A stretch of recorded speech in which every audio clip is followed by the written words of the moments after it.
The strongest people I've ever met were not the ones everyone praised. They were the ones nobody clapped for, and they kept showing up anyway.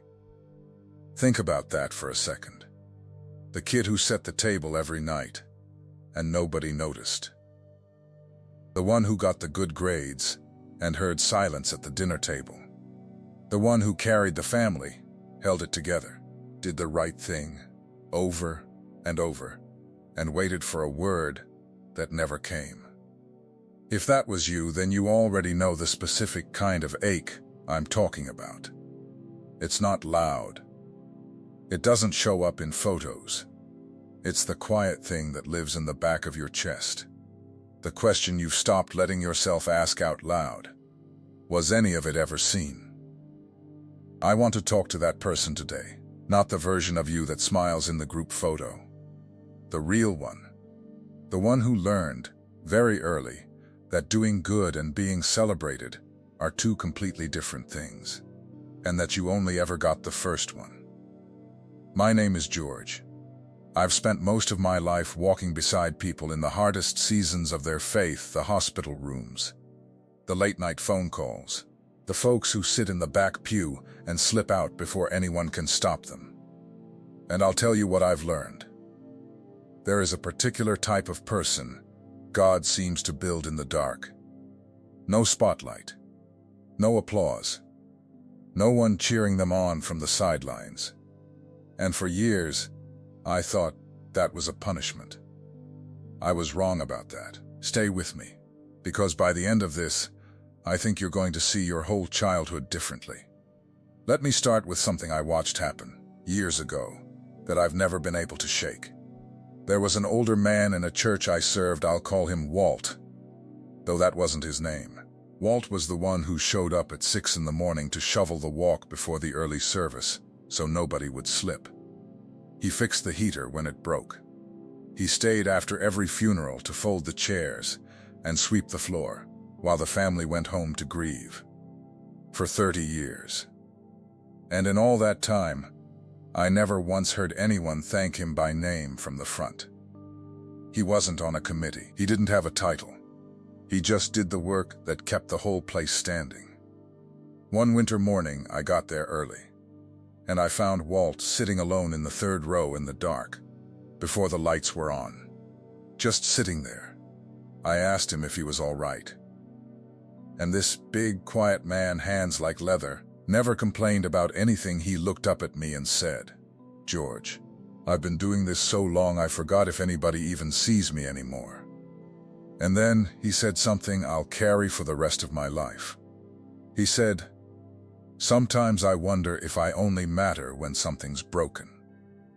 I didn't have a clean answer for him that morning. I sat down next to him in the dark and we just stayed there a while. But I've thought about Walt 1,000 times since, because I think there are millions of you out there who feel exactly what he felt. You learned somewhere along the way that you're useful, but you're not sure you're loved. You're needed, but you're not sure you're wanted. And there's a world of difference between those two things. And you've been living in the gap between them your whole life. Here's where it gets real. That feeling, the one Walt carried, the one maybe you're carrying right now, most people think it's a wound. A thing that went wrong. A childhood that came up short. A parent who didn't say the words. A house where love had to be earned and never just given. And I won't pretend that didn't hurt. It did. It does.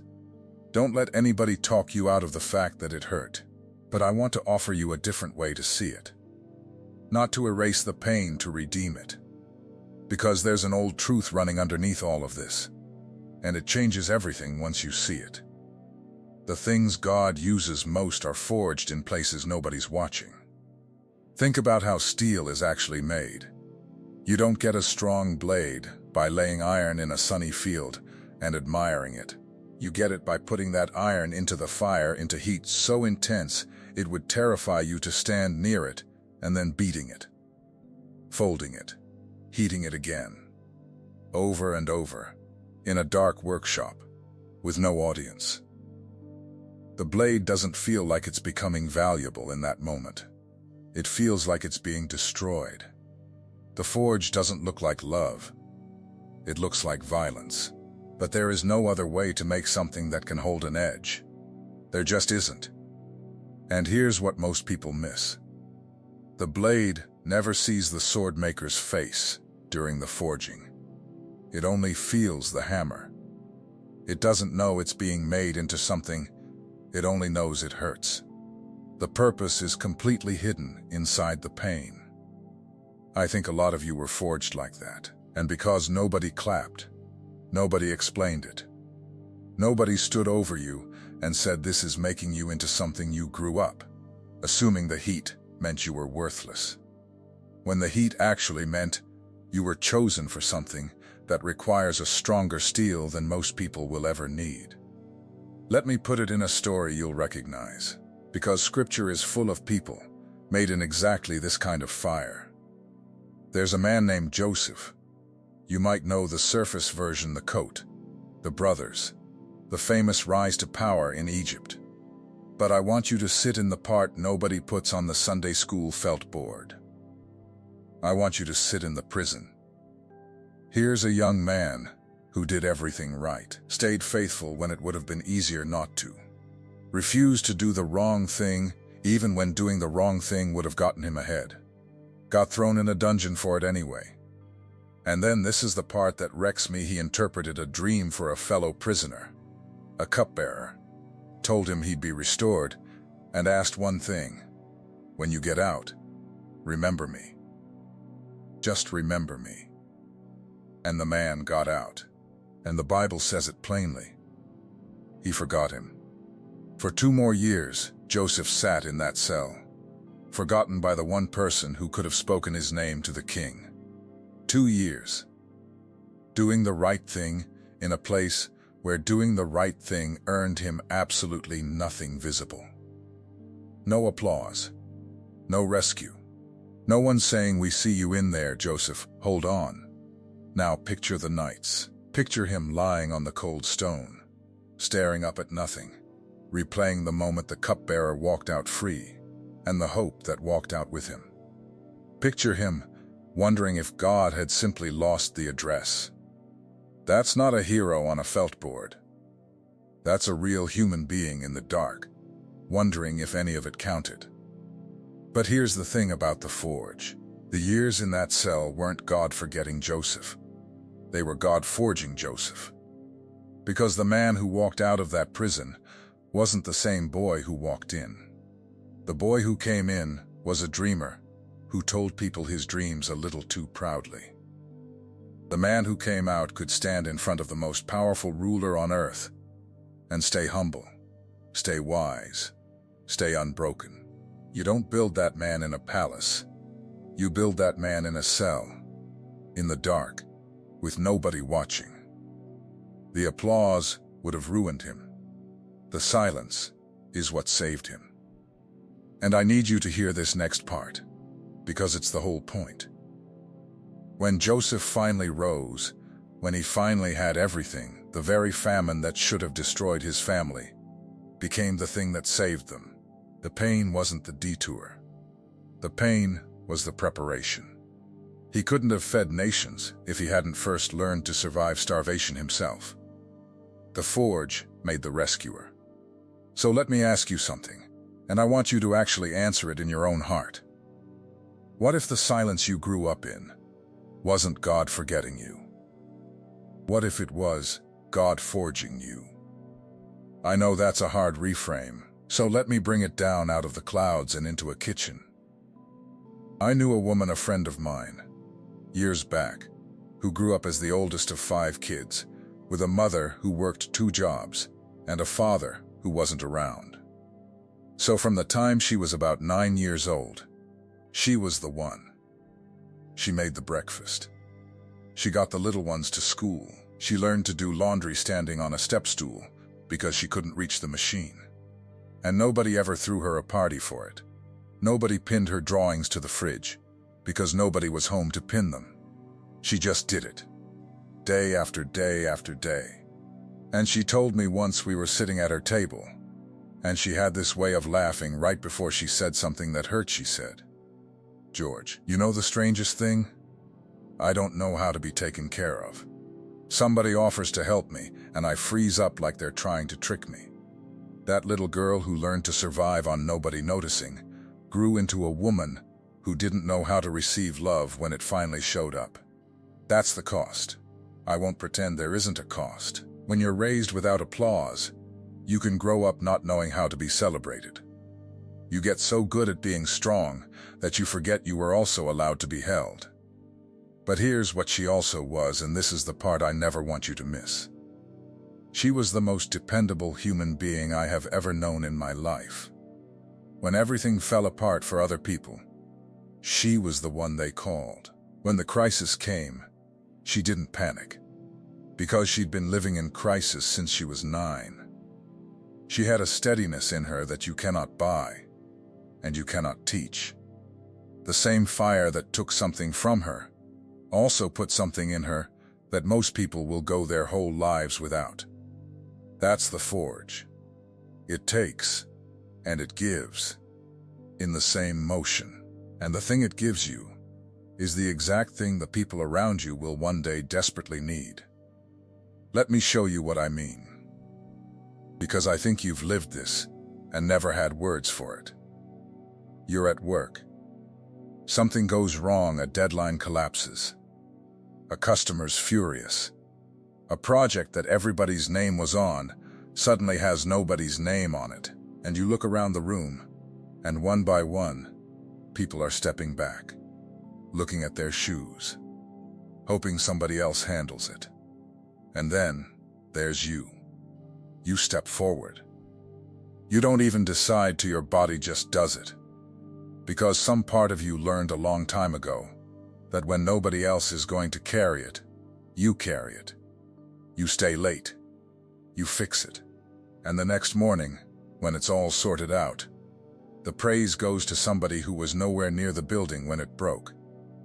And you don't even fight it. You just go back to your desk. Now, most people would tell you that's a problem. That you need better boundaries. That you're a doormat. That you let people walk all over you. And maybe there's a sliver of truth in that, sure. But I want you to see the other thing that's happening. The thing nobody names. In that moment when everyone stepped back and you stepped forward, that wasn't weakness. That was the steel they forged in you. Doing exactly what steel does. You were made to hold weight that breaks other people. And the reason you can is that you've been holding weight since before you were old enough to know you had a choice. The world calls that being taken advantage of. Heaven calls it being trusted with something heavy. Those are two very different ways to read the same moment. And which one you believe is going to change how you walk into the next 20 years of your life. Now, if you've made it this far with me, I don't think that's an accident. I think something in you has been recognizing itself in these words. Maybe. Nodding. Maybe with a lump in your throat you didn't expect. And I want to speak to that directly for a moment. Because there are messages that pass through your eyes, and there are messages that pass through your spirit. If something in you recognized itself while watching, don't dismiss it. That is the Spirit confirming what was already written. The secret protocol carries 7 keys that unveil what heaven deposited in you before you ever arrive, things no one around you has ever been able to name. It comes with the full audiobook for your moments of prayer, silence, and encounter with God. And you also receive the Awakening Map, the guide that illuminates the 5 seasons of spiritual awakening, revealing with precision exactly where you are and what comes next. You can access it through the QR code on your screen, or through the link pinned in the first comment, but only for a limited time. Don't let this moment pass without a response. Now let me come back to you, because I'm not done with the part that I think you most need to hear. There's a lie that grows in the soil of an unapplauded childhood. And the lie is this: my worth is in my usefulness. As long as I'm carrying something, fixing something, holding something together. I get to exist. The moment I stop being useful, I disappear. That was Walt's question in the dark third row. Do I only matter when something's broken? And maybe it's been your question too, even if you've never said it out loud. I want to take a hammer to that lie right now, because it is a lie, and it has been running your life for too long. And I can take a hammer to it honestly, because I lived inside it for years myself. Let me tell you something I don't say often. When I was a young man, just starting out in ministry, I measured every single day by what I produced. How many people came? How many calls I returned? How many problems I solved before sundown? I told myself it was devotion. It wasn't. It was fear. Somewhere deep down I believed that if I stopped being useful, if I had one quiet, unproductive day, I would stop being worth keeping around. God's, anybody's. So I never stopped. I ran myself into the ground for years, and I called it faithfulness. And I remember the night it cracked. I was sitting in my car in an empty church parking lot, well past midnight, after a day where I'd done everything right and felt absolutely nothing. Empty, hollowed out. And I said out loud, to nobody, to God, if I'm not doing anything for you, am I even anything to you? I'll never forget the silence after I said it. And then this thought came, not a voice. I'm not going to dramatize it, just a quiet, clear thought that wasn't mine. I loved you before you ever did a thing for me. I'll love you on the day you can't do anything at all. I sat in that parking lot and wept like Walt in the doorway. Because I realized I had been preaching a God of grace to everybody else, while privately serving a God of wages in my own heart. I thought I had to earn my place. And nobody had ever told me, or maybe somebody had, and the room of my childhood was just too loud for me to hear it. So when I tell you the love came first, I'm not handing you a slogan off a coffee mug. I'm telling you something it took me half a lifetime and one dark parking lot to learn. You were not loved by God because you were useful. Sit with that. The God who made you did not look at you and calculate your output. There's a moment in the Gospels I keep coming back to, the very beginning, before Jesus has done a single miracle, before he's healed anyone or taught anyone or proven anything to anyone, and a voice comes from heaven and says, "This is my Son, whom I love. With him I am well pleased." Before the work, before the applause, before he'd done one useful thing in public, the love came first. The pleasure came first. The "I'm proud of you" came before the proof. You never got that, did you? You got it backward. You got do more, and maybe then. You got love as a wage you had to earn at the end of a long week, instead of a gift handed to you at the start of the day, for no reason at all. And so you've been working your whole life to earn something that was always meant to be free. And there's another man in Scripture I keep thinking about while I say all this, because his story is the story of someone the world had already counted out. His name was Gideon. And when God first comes to him, you know where he is? He's hiding. He's threshing wheat in a winepress, which, if you don't know what that means, just understand this. It's the wrong place to do it. A winepress is a pit, down low, out of sight. You're supposed to thresh wheat up high in the open, where the wind can carry off the chaff. But Gideon's doing it down in a hole, hidden, because he's terrified of being seen, because enemies were stealing everything his people had. This is a man who has shrunk himself down into the smallest, most invisible corner of his own life, just to survive. And the messenger of God shows up and says, and I love this, because it's almost funny, "The Lord is with you, mighty warrior." Mighty warrior. To a man cowering in a pit. And Gideon basically says, "You've got the wrong guy." He says, "My family is the weakest, and I'm the least in my family. The very bottom of the bottom. The one nobody would ever pick." That's exactly who God picks. Not in spite of the hiding. Sometimes because of it. Because the man who knows what it is to be overlooked, to be the least, to do his work down in a pit where no one's clapping that man, when he finally rises, doesn't rise to feed his own ego. He rises because he knows what it cost. Gideon went on to deliver his entire nation. The mighty warrior God saw was real. It was just buried under years of being treated like he was nothing. Maybe somebody's been threshing your wheat in a pit too. Maybe you've gotten so used to staying small and out of sight that you'd argue with God himself if he called you a warrior.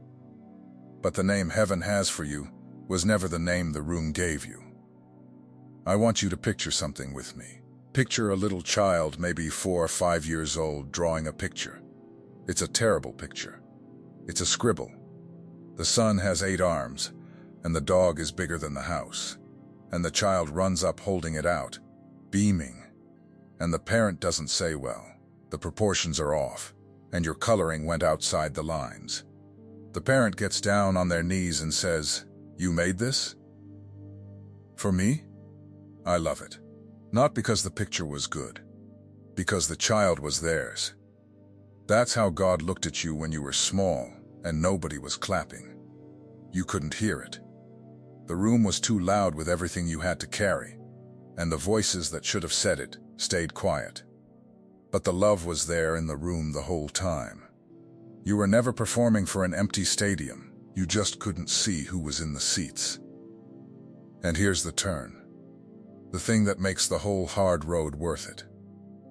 The people who are raised without applause and survive it, really survive it. Not just function, but heal. They become something the world cannot manufacture any other way. They become people who can give what they never got. They become the parent who pins every scribble to the fridge. They become the boss who notices the quiet worker in the back.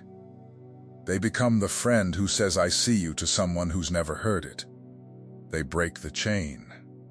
The very absence that wounded them becomes the precise place where they pour out the most love, because they know exactly what its absence does to a person. I think of Walt again, because I want to finish his story. I started telling people what Walt did. Quietly at first, just mentioning, in a sermon, that the walk was shoveled, and the chairs were folded because of a man most of them had never thanked. And one Sunday, without telling him, the congregation waited for him after the service. And when he came out with his coat on, ready to go home like always, they were just standing there, and they started to clap. I watched this man, this strong, silent man, who'd convinced himself he only mattered when something was broken. I watched him stand there and not know what to do with his hands. He'd given love for 30 years and forgotten how to receive it. And he cried. This big man cried, right there in the doorway, because somebody finally said his name out loud. Now here's what I want you to understand. The applause didn't make Walt valuable. He was already valuable. In all those years, nobody clapped. The clapping just told the truth, that had always been true. And that's what I'm trying to do for you right now. Today, through a screen.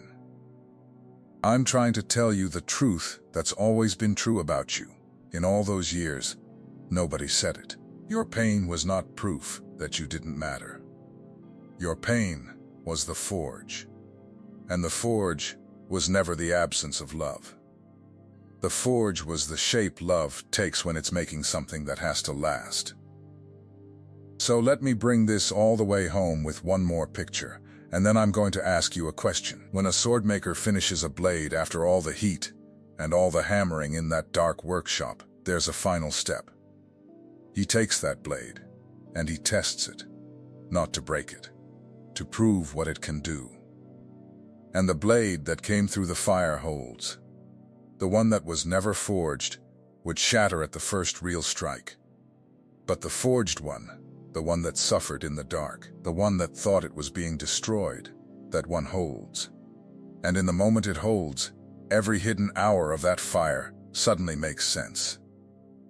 The blade understands, at last, what the pain was for. I believe you are coming up on a moment like that. A moment where the strength they built in you, when no one was watching, is going to be exactly what someone else needs you to have. And in that moment, you're going to understand your whole childhood. You're going to look back at the silence and the caring and the love you had to earn. And instead of asking, why me, you're going to know. It was making you into the one who could hold. So here's my question for you. And I want a real answer, not a generic one. I want you to go down to the comments and tell me about one specific thing you did as a kid that nobody ever noticed. Not the big stuff, the small, invisible thing. Maybe you always made sure your little brother had lunch. Maybe you learned to read your mother's mood the second she walked in the door, so you could keep the peace. Maybe you just stayed quiet and good, so you wouldn't be one more problem. Tell me the one thing, the specific, small, unapplauded thing that nobody ever saw you do. Because I want to be the one who finally says it. I see it. It mattered, and it was making you into exactly who you are.